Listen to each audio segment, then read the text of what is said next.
Children's Bureau as the RNG, and I'll get into that in a minute, but Children's Bureau, founded in 1904, if you didn't know, one of the largest investors in child abuse prevention. And again, strengthening that family unit. That's important. Now, this might be old, so I might be missing a couple of the programs, but this was basically it, I think, about a year ago. So we've got a huge mental health department. We've got individual therapy, family therapy, parent education, wraparound, day treatment. Shout out to my girl LaShonda doing day treatment, wraparound. Family resource care and adoption, another big part of what we do. We have our family resource center, and we're super, super excited. If you're just new to CB, we're having a new family center being built at this moment in Palmdale. We took over the Mulligan's building, so that's going to be huge. We do support programs, foster care and adoption, community initiatives. So MCI, that's a community initiatives, and then prevention. So we have several preventions. I think we have FFA added, but we have Black Infant Health, BIH, Healthy Families America, HFA, the Magnolia Place Preschool, the Family Enrichment Program, and Best Start. So Best Start falls under the prevention arm of this. So let's talk about Best Start. So what is Best Start? So Best Start is 5 regions in LA County encompassing 14 communities. And all of the communities and all of the regions that are here have something in common. A lot of it, unfortunately, is not good. You have high rates of, it could be, we have high rates of teen pregnancy, we have illiteracy.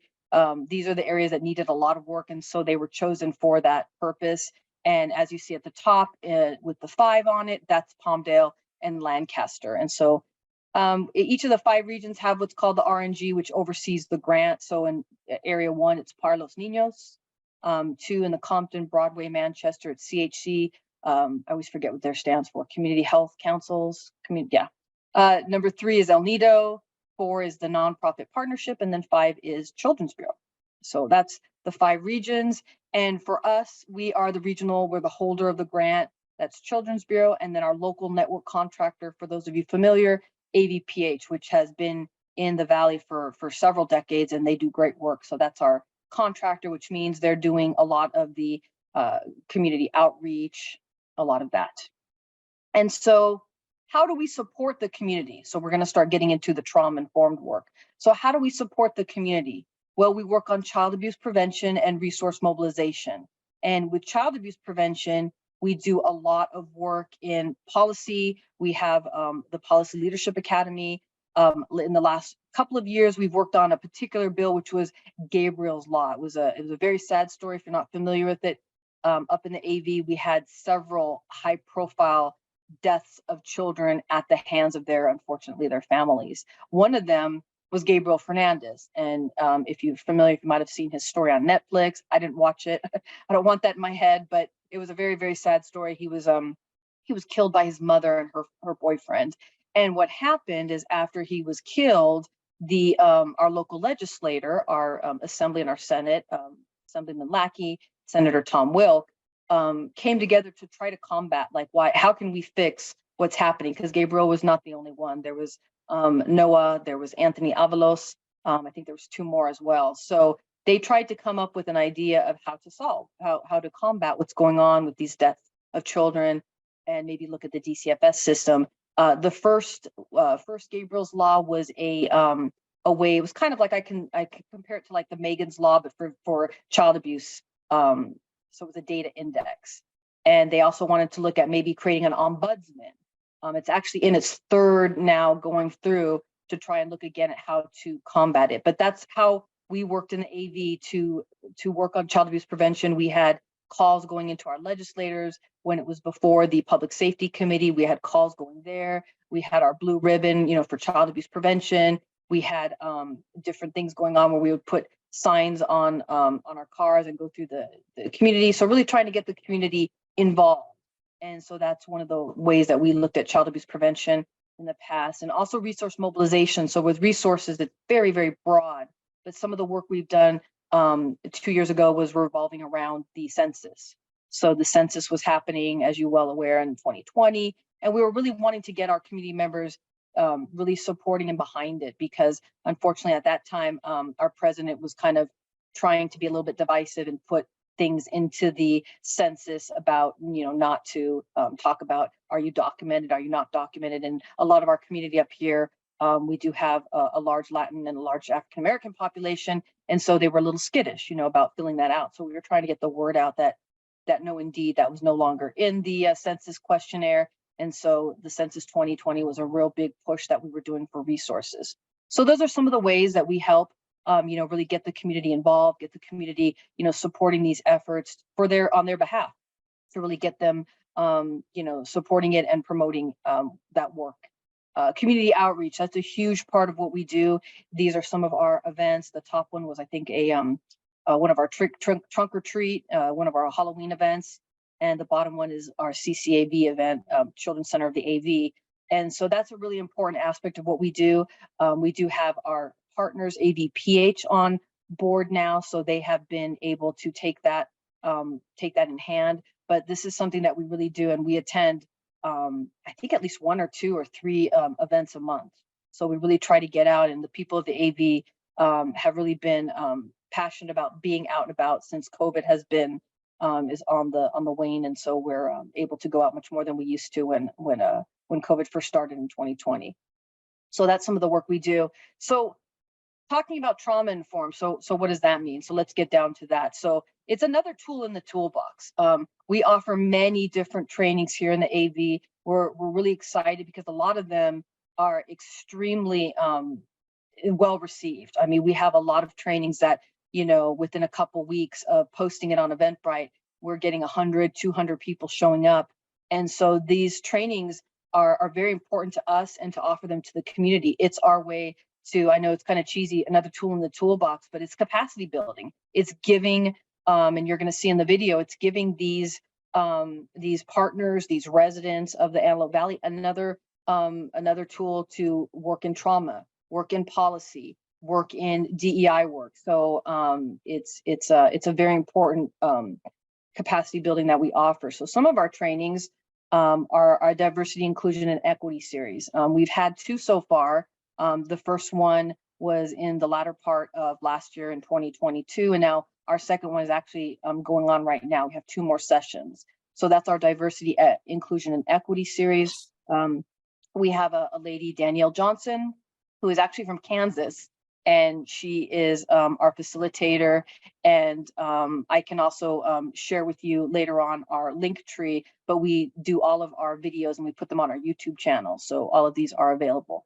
Our trauma-informed masterclass, so that's what we'll be talking about. But our trauma-informed masterclass has been really innovating. We're also going into our second cohort as well with this one. So our trauma-informed masterclass is it really delves into some of the issues, and I'll be talking about them in a minute, but issues of trauma, issues of how to really take what is happening and really understand the science behind it, understand organizational stress, even in your life. So it's phenomenal. And our facilitator for that is Shenandoah, who is she's a Southern California girl, but lives in Michigan. So that's Shen. And then the Policy Leadership Academy. So I know some of you might have attended the academy, but that is our 12-week course that delves into policy. And, there's nothing like it. I've never seen, I've seen a lot of leadership academies out there. I've seen a lot of different academies that delve, one that I recall was being done by the chamber. But again, it was leadership, not really anything to do with policy. And with this one, this is kind of my baby, so I really enjoy this one. But with this one, we invite our local congressmen. Each week has a different speaker, and the speaker is talking on ethics, talking on public participation, decision making. On Tuesday, we had our sitting Congressman Mike Garcia from the 27th district, and it's a chance for people of the AV to really talk one-on-one with their congressman. We had our assemblyman, we've had our city council, we've had speakers from the state of Virginia talking on ethics, and we've had speakers talk on equity. So it's really a fun academy, I think, and people really seem to enjoy it. And this is the 3rd academy, so I fond place in my heart for the academy, for the PLA. So let's talk about the trauma-informed masterclass. So what happened is, we got together as a team and we really wanted to offer something different, something unusual, but focused on trauma. We're talking, this is our day of trauma here, our TIROC for Children's Bureau. Well, we wanted to offer something similar to the Antelope Valley residents and stakeholders and partners. And so when we got together, our team, we really wanted to talk about trauma, and as it says, resilience, its impact, how to take it and really, really live with it, how to, be kind of whole, make, what is trauma, how does it affect you, and how can we, move beyond. And the one thing that I really liked, and I think she resonates well, is Shenandoah. She's our facilitator. And as I mentioned, she is from Southern California, but she resides in Michigan. And the thing that I loved about her, and she was referred to me, is her story. She has such an amazing story. I think it would break most people. And I remain in awe of her. But she was in 35 foster homes in the course of her life. So she has trauma. She's lived it. She understands it, and she has thrived. And so I think when we have, and she facilitates all of them. So each course is her. She doesn't have somebody else working with her.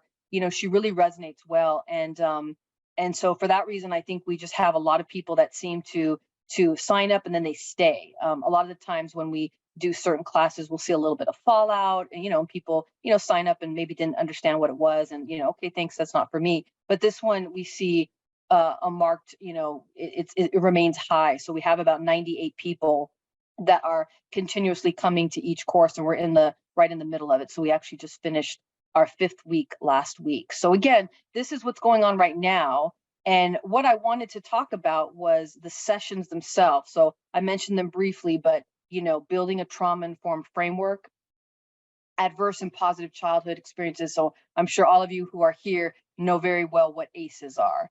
And as Shen likes to say, it's not the whole story, but it tells a lot of the story. And I must admit, before I started doing this work, and I've been at Children's Bureau 3 years, I had never really worked in this kind of environment. So I didn't really know what ACEs were. And I even took it used to be a 10 question. I was like, oh, whoa. But it's very interesting. But she goes beyond that. She doesn't just talk about the childhood experiences. She talks about creating an emotional safety plan. And so again, that's really what we're talking about here. It's not just having somebody talk at you and you're like, nodding off, or you're multitasking, checking your cell phone. These are actual a next step. And so that's what I love about this training. She really takes it a step on. Then there's the trauma science, which I love too, because she talks about the flight, fight, or freeze. All of us here, I'm sure, in the work that we're doing, especially if we've got a lot of mental health people here, that's just kind of like what, mental health 101, but she delves into it. She really talks about the science behind it, going beyond. Then she talks about organizational chronic stress. This is one of the reasons why we chose Shen as well, because it's not just about the childhood. It's not just about, the safety plan. It's also organization stress. What's happening in your workplace? How are you coping?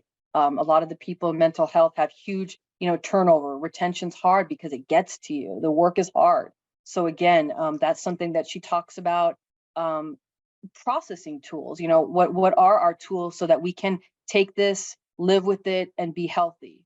So that's something that she does. Then we even talk about structural violence and race trauma. A lot of the work that we do at Best Start, much like the work being done at Children's Bureau, we're very cognizant and trying to be aware of the DEI. We have our DEI, our series, but even in something like this, we're talking about those kinds of things. We're talking about structural violence and race trauma.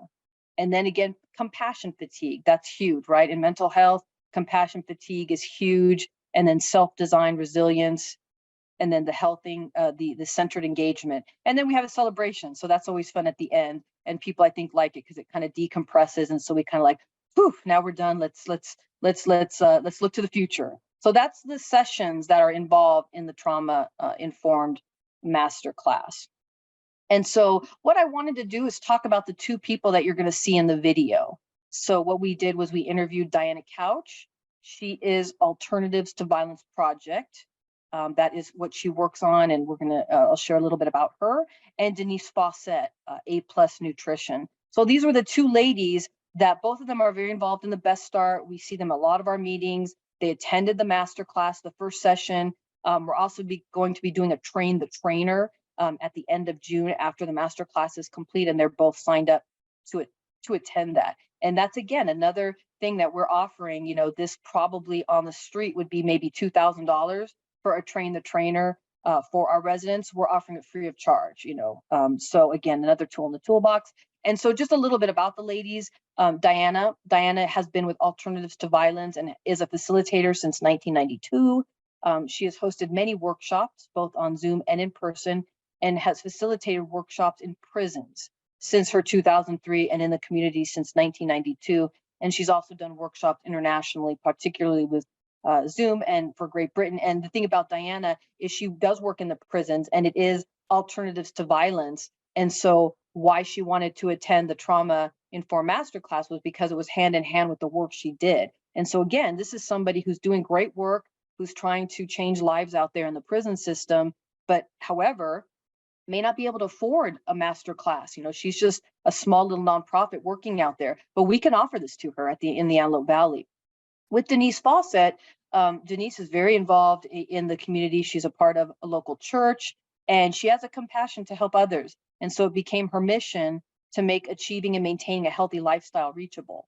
And she works with her clients by changing attitudes, by meal planning, portion control, and much more. And she's authored 2 books. And so again, these 2 ladies, really the masterclass resonated with them. They attended all 10 sessions and now are both going into the Train the Trainer at the end of June.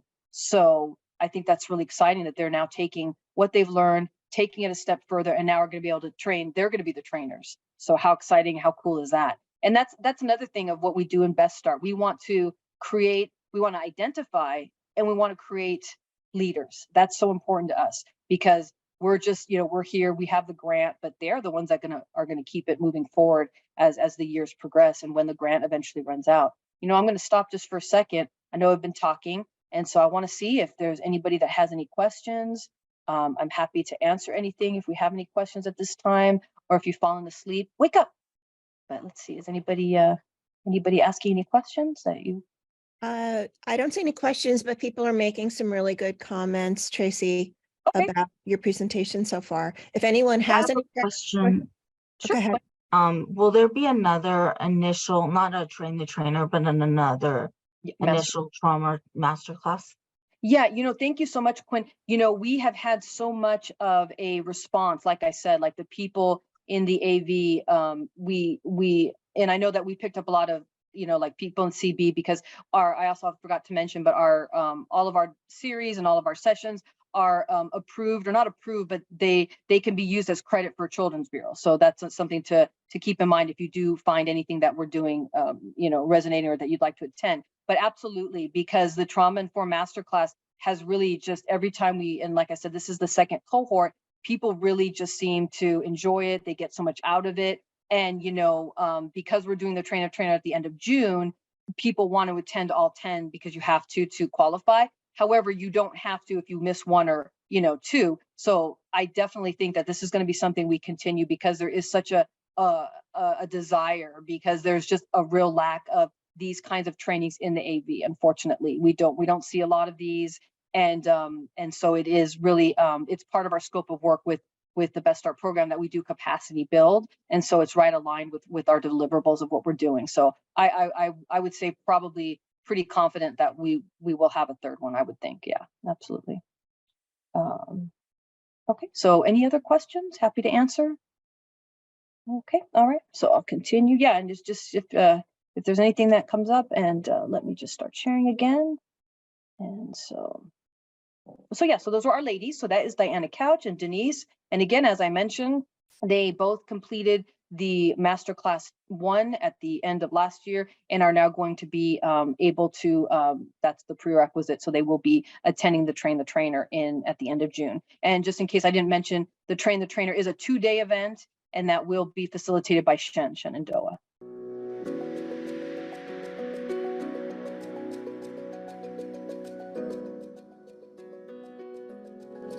Today at the Best Start program, we meet Denise Fawcett, a community resident and certified nutritional counselor who has attended several of our training sessions in the Antelope Valley. My name is Denise Fawcett. I'm a certified nutritional counselor, and I own a business, A+ Nutrition, here in Lancaster, where I try to help people live a healthy lifestyle. We have the privilege of speaking with Diana Couch, the program coordinator for Antelope Valley's Alternatives to Violence project. I'm Diana Couch, and I'm the program coordinator for the Alternatives to Violence project, which is a worldwide program. This is a chapter in Antelope Valley. Alternatives to Violence project is that we work on teaching people how to handle conflicts better.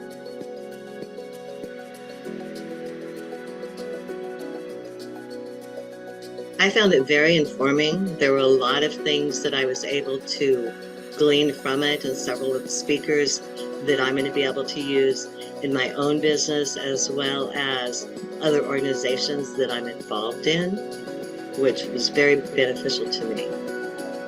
That was a super informational. I'm not much into the political side of what I'm doing, so much, but I was really interested in the different avenues that are available. I mean, it just opened up some more ideas that, and who to go to get that. So I've enjoyed that. And being part of the Violence Prevention Coalition too, that's been all of this kind of fit in very well together for me. It's been a perfect conglomeration, and I hope to continue on.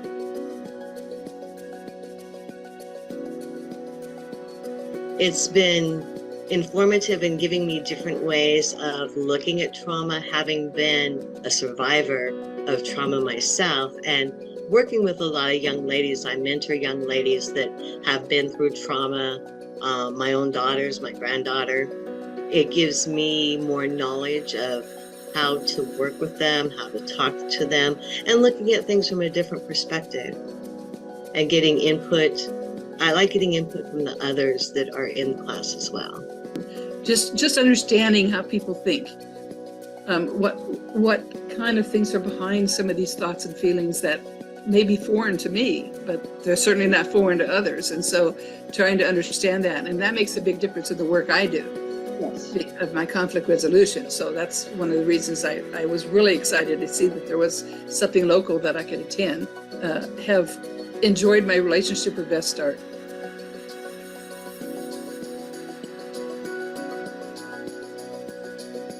Well, I think what I really like about it, as I said, is the ability in meeting with others. I actually think I started getting involved with Best Start through the stakeholders meeting.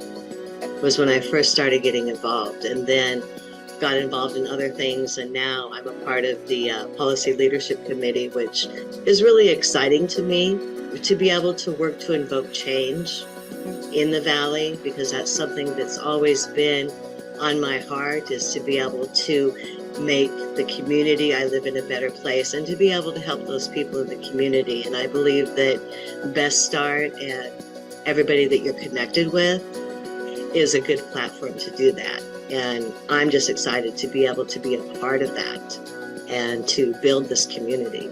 I just was very impressed with all the speakers. This has been such a parallel to my own training in my own program for me.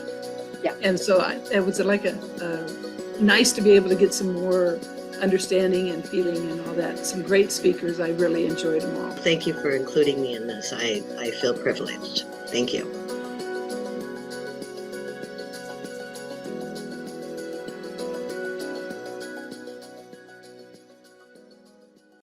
And so, as I mentioned, I have a couple more slides, but as I mentioned, it really gives you a chance and a sense of these ladies who are doing work in the Antelope Valley, but the trainings that we're providing, the sessions that we're providing really do help them in their own work, especially with Diana Couch, who, like I mentioned, is in the prison system and is working with, offenders who need to kind of channel that aggression, that anger into something more positive.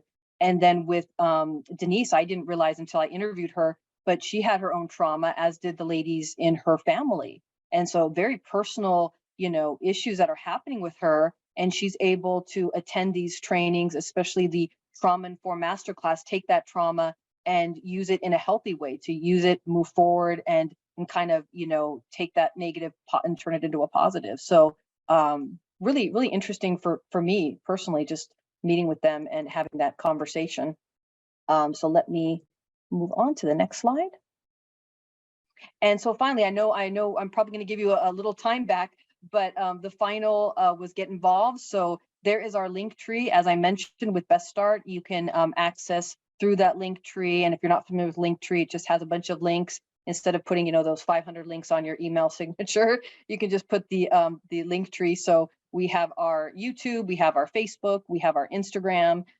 We are constantly uploading our videos when we're doing any of our diversity. And so we have that there. We also have our regional meetings. And then if you just wanted to check us out on Facebook and Instagram, we're there as well. Here is our email. That is beststartav@allforkids.org. That's our team there out and about with taking care of business out there in the AV, out here in the AV. So that's our email, beststartav, if you wanted to connect with us.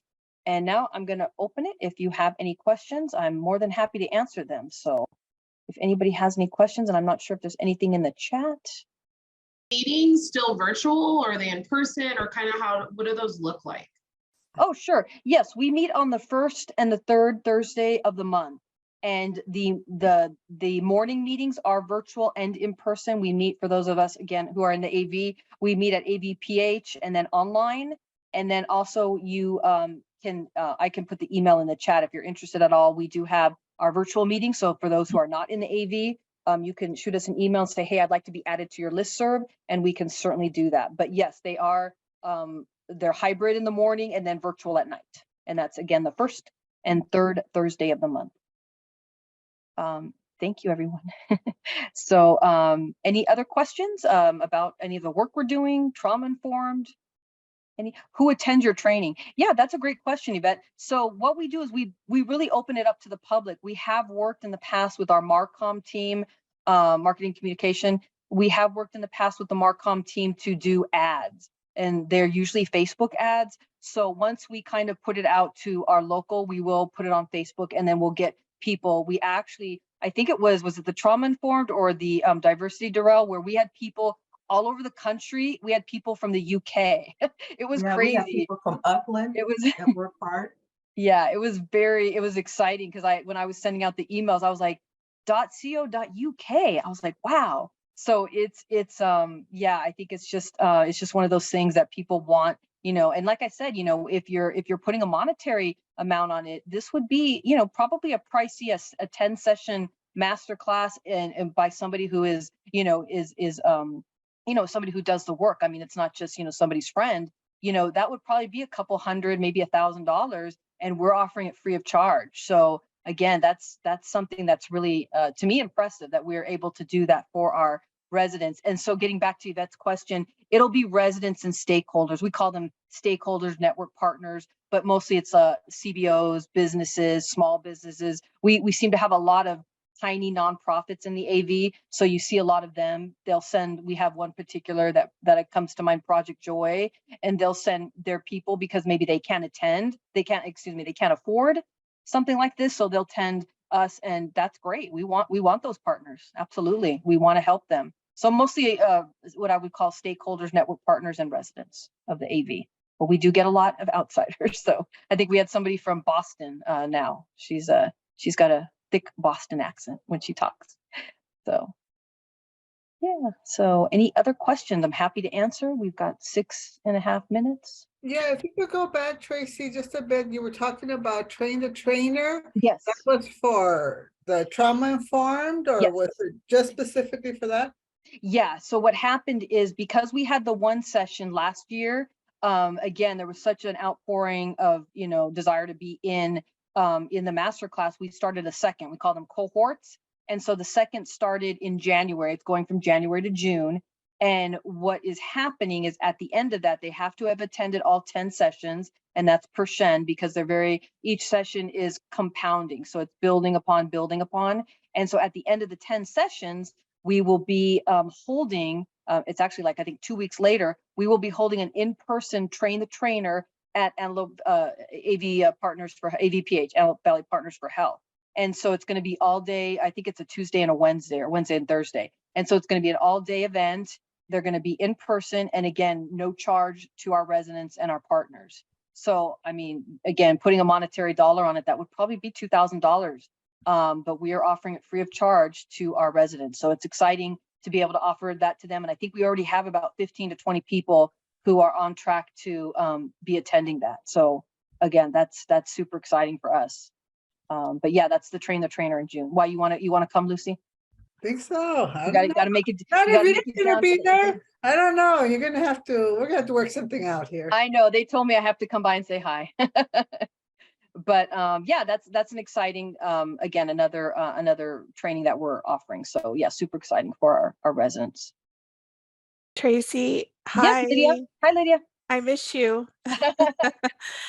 How can they see what trainings are coming up? And also just like, is there like a calendar that's posted somewhere, or is it on Facebook? I just wonder where we can refer folks that we might be thinking of to do Yeah, these absolutely. trainings. I'm going to actually ask Darrell if Darrell can snag our link tree and put it into the chat, because that's the best way, because our link tree links to our Facebook, and everything that we've got going on. We share local flyers in the area because we have a lot of partners that are doing stuff, but we also share our calendar. So yes, the calendar is there.